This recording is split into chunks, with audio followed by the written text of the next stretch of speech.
Dudalek from Portilla, through Bayliss, from Carrazza, from Castro. The first race was an absolute fist fight, and I'm sure this will be the same. Rolling start, waiting for our timer to go. 3, 2, 1, and our second repechage race is underway. The last chance for anyone to go through to the World Finals. Dudalek leading from Portilla, from Bayliss, from Carrazza, down towards T1. Here we go then. You can see the cars, or the trucks I should say, struggling for traction through the first corner. Looks like everyone's got through there okay though. Now coming up to T2, you can see the cars, the trucks again, rolling. Look at the roll of the suspension there. These things weigh 2.7 tons, and you can really see it right now, Chris. Yeah, the first repechage went all the way down to the final corner. Quite literally, we're on the final straight. We saw a change for second place. So who knows what is going to happen in this one. Keep yourself in. Oh, and Dudalek's off. Dudalek's off there. The Argentinian, the youngest driver we have here this week, has just ran wide on his own account. Oh, and Bayliss is off as well in fourth place there. Again, it looked like a self-inflicted mistake. So that's put the Brazilian Carrazza up into third place. So out front, Dudalek, Portilla, then Carrazza, Castro, Bayliss, Gomez, who of course threw it all away in the block final. Then it's True, Dessar and Lima. Yeah, Gomez, of course, looking to try and make redemption for himself, really, after that first, his final was just completely threw it away on the outlap. Right now, stuck in the middle of some very aggressive fighting, down in sixth place. That's not going to be good enough. Needs to be for first or second. Dudalek and Portilla, they have those spots right now of Carrazza in the background. A bit more spread out at the front here. First, second and third all together. Only top two will go through. So Carrazza just on the outside of that right now. A bit of slipstream going on. Portilla now is going to look to the inside. Maybe no. Stays where he is for now. You can see running back there the trucks. They try and back it into the corner to try and get these things to rotate. Of course, Sport's hard tyres in these things. These trucks are not made for racing. They are made for off-road, maybe utility. But that's the magic of GT. We have a utility truck essentially racing around Willow Springs to decide the last of our world finals. Of course, Castro in the background, kind of the cork in the bottom of the background, Chris. Oh, and here we go. Change for lead. Portilla, as you said, we'll come back to Castro, but Portilla into the lead there, past Dudalek, who's gone off at the same place he did on the opening lap. So Portilla taking the lead. 3 drivers in this battle, 2 places up for grabs. These will fill the 9th and 10th spots in the world final, and overall it will be the 29th and 30th spots. So these, the 2 last drivers we will see this year qualify for the 2018 world finals, and it's between Carrazza and Dudalek, as well as Portilla as well. It's been quite a journey, Chris, and here we have Dudalek all over the back of Portilla, actually pushed a little bit wide there by Carrazza, the Brazilian driver, making the most of the inside line and not quite close enough to get very bit of contact with Dudalek, and now that might cause a little bit of understeer. You saw the front of the truck just snap as he tried to keep it under wraps. Bit of a slow exit onto the straight now, so it's Portilla, Dudalek and Carrazza there. Lots of difficult names to go through for us as the commentators. A little bit of slipstream down the straight. These guys seem to be, I say, not fighting too hard, but there goes the Brazilian up the inside of the Argentinian, and now temporarily up into second place, temporarily through to the world final. Well, there we can see one of the drivers to the bottom left of your picture there, which is our race leader, Portilla. He took the time to have a little cheeky look at the camera as he's going through a left-hander first corner. That was interesting to see. There is the 18-year-old Argentinian Dudalek, who took his first ever flight to get here. So he's had quite a journey coming here. He was a little bit nervous on his way out, but he's been helped to settle in with the other drivers, and Dudalek fighting for a place in the world finals now. We're certainly flying right now in the F-150 truck. I couldn't resist, Chris. I'm very sorry. There we go. And it's these top 3 that seem to be in contention right now. The second pack seem to be they're led by Bayliss right now. He actually used to work for a tuning manufacturer for Porsche. Yes. Back in the day, so he knows his way around sports cars. Maybe not a truck though. No, a little bit different what he was taught at Porsche, but as you said, you were talking about Castro there before I quite rudely cut you off. As you always do. Yeah, it has to be done. But Castro was kind of holding those guys up a little bit, wasn't he, as he was defending, I think. Now Bayliss and Gomez have been released and are probably trying to work together. Do they have a reasonable chance of closing in? Do you think 1.7 seconds is quite a gap, but if these guys start fighting, it it only takes one lap. It's a little hard to tell at this point. They've fallen back to such an extent that the slipstream has fallen away, of course, and it's a lot easier to catch someone or fight them at least when you at least have them in front of you. You have someone to follow through corners, etc. As you always say, Chris, it's easier to follow than it is to lead. And that's actually right now we're seeing that Carrazza is really starting to catch up to Portier, our leader. Now this is going to be interesting because these guys right now, if they stay where they are off to the World Finals. But if they end up having a scrap and then maybe running each other off a circuit, that's going to allow Dudelet back in, it's going to allow Bayliss back in and Gomez. And really you have to think, right, is it time to work together or am I going to go for glory? I mean, I've been in this situation myself, racing in repechage races, and if I'm in a position where I'm going through, just swallow your pride and just work with the guy ahead of you. So I think Carrazza, it would be in his interest here to just sit in second to the flag if necessary and just work with Portier. That might be what he's trying to do. Of course, Dudelet is just behind, so that's going to be a contention. Now, I think you've just spotted that the gap's coming down to the leaders, It right? is. Dudelet did lose a little bit of time previously, but he's coming back now. Only 0.6 of a second between him and this match you're watching right now. Carrazza looks up the inside, sideways. It's Portier into the last corner, really back in that F150 into the last corner here at Willow Springs, and that allows Dudelet to come back into contention. Bayliss and Gomez are actually starting to gain somewhat, but they need to hurry up now. It's almost side by side. It is. Carrazza looks to the outside of Portier. Door handle to door handle. Portier takes a position, holds first for now, but of course those two having a little tiny scrap. The Argentinian is back into play, puts the wheel onto the dust there. You don't want to be doing that too often, but just about manages to recover and is still in contention. Well, Dudelet at times has driven this truck like it should be in the off-road. There you can see the two leaders to the left of your screen. And this is what I was picking up on the first repechage. They don't look like they're in a repechage race driving trucks, do they? Oh, look at the cut back there. Very aggressive switch from Carrazza there. Oh, there's contact with Portier. Now look at Dudelet. He's going to go past.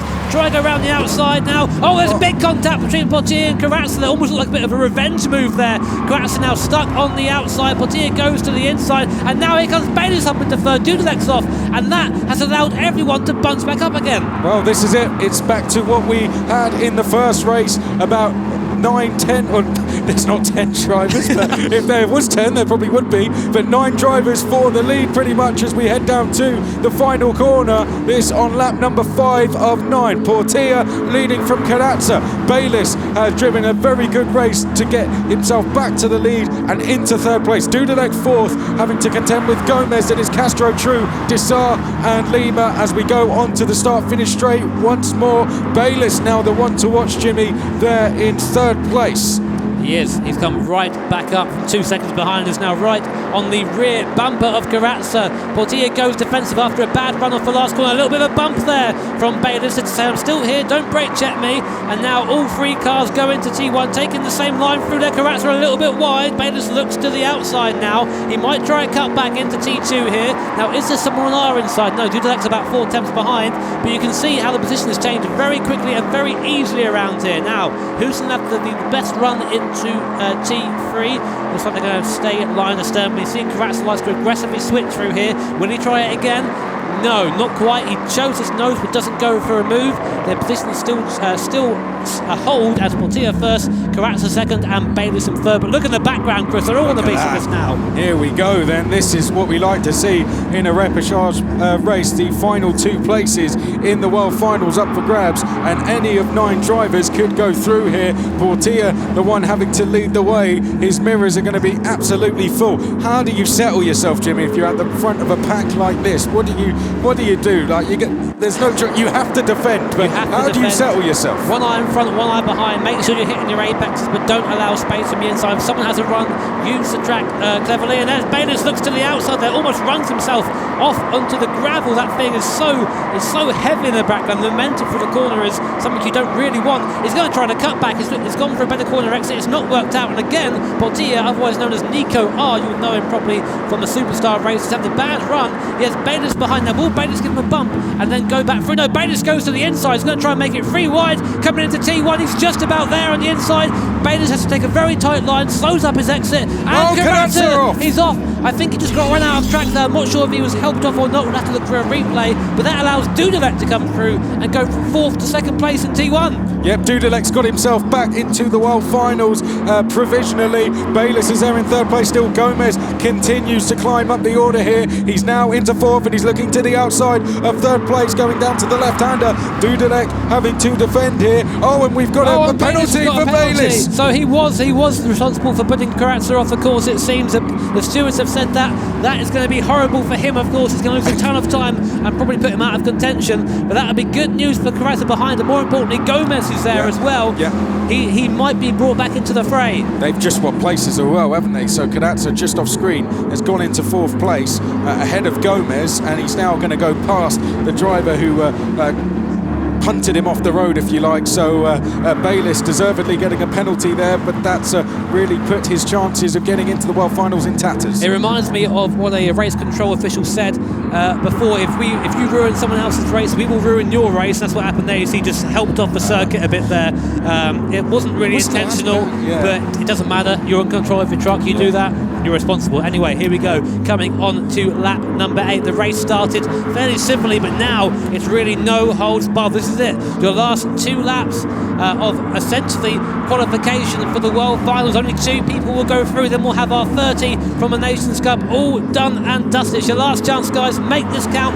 Right now it's Portillo. Nico are leading from Dudalek, the young Argentinian in 2nd, with Carazza in 3rd and Gomez 4th. Well, he had some journey to get here, Dudalek. It would even, as he heads round the 1st corner there, let's see if he can get past Portillo and take the lead of this race. But Carazza's going to dive down the inside of Dudalek and take 2nd place. He's going into the World Finals. Gomez. And again, Dudalek, his favourite place to go off the track. 3rd time that's happened to him today. Gomez has just been absolutely off. thrown off the circuit by Dudalek there, rejoining, just punted him back off. That was a poor rejoin by Dudalek, and his defence has not really much space to come back on the circuit there. But Gomez, who was looking, let's see, and there you go, off himself now. His tyres are shot, so he's going to lose position. Here comes Castro up into 3rd, and they're all trying to get round the slow-moving Dudalek, and here comes Rory True in the background as well. We haven't seen much of him. He's up to 5th place now, but he does have a penalty, so he'll be probably losing a bit of time again. But Portillo and Carazza now have managed to pull away from the field. Yep, don't battle, guys. That's all I'm going to say.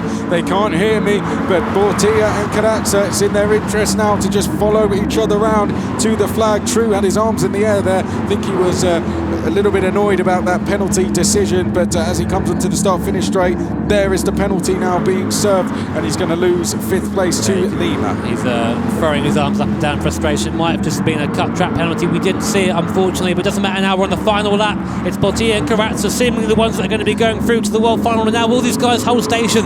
Will they be clever? These guys are essentially through at this point. There's no point fighting. Nico R, you might know him as a Chilean driver, currently leading us round in the F150 SVT Raptor, coming now up to the uphill section where Carazza likes to try and put an overtake. I think right now he's not going to attempt it. Castro is the only driver really in the background who might be able to upset these two, but he's got a mountain to climb to do it, and I don't think it's going to come off, Chris. Yeah, no, there's no point Carazza doing this. I'm sure in his own mind that's what he's thinking as well. Portilla's just probably not even going to defend. I don't think he's going to expect Carazza to make a move here as they come through the left-hander. They're going to make the long run down to the final corner now. We briefly lost our picture there, sorry about that, but we're back with it now, and Portillo there just leading Carazza up. Are these the two drivers that are going to go through to the World Finals? As long as they navigate the last corner safely, then they will be, and Carazza, as expected, is going to sit in behind Portillo and follow him to the flag. One corner to go through the long right-hander. Castro closing in with every single corner, but it's going to be Portillo and Carazza. They take the final two places in 2018 into the World Finals, and Portillo can't believe it. He's into the World Finals. Fantastic from the Chilean. Carazza also going through as well. The emotion from Portillo. What a race. What a championship. What an event this has been. World Finals, here we come. What a release that must be there for Portillo. You can see that means a lot to him. I think he expected to go through in the first block final, didn't quite get there, and then was faced with this very challenging repechage event. And of course, a very popular finalist there. What a race that was. Again, the repechage race is delivering Again, absolutely unmissable action. Some of the best racing we've seen in this championship has been in the repechage. Yeah. Take a bow, guys. Well, what a race. And, here we are. Great to see. Yeah, what a race that was. I mean, that's it. We now have all 30 finalists coming for a world final, all done and dusted. But we still have the regional finals still yet to come. We need to see who's going to be the champion of the Americas region. Stay tuned.